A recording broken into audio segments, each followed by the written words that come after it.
श्री स्वामी समर्थ सर्वांना। तर आपण या व्हिडिओमध्ये बनवणार आहोत पौष्टिक तीळ शेंगदाण्यांचे लाडू। तर सर्वप्रथम त्याचं साहित्य आहे शेंगदाणे, गूळ, तीळ, जवस आणि बी। तर आपण सर्वप्रथम तीळ याला भाजून घेऊयात, त्यानंतर जवस भाजून घेऊयात,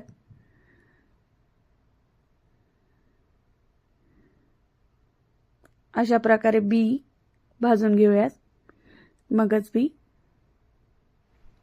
सर्व साहित्य भाजून झाल्यानंतर आपण ते मिक्सरमधून बारीक काढून घेऊयात।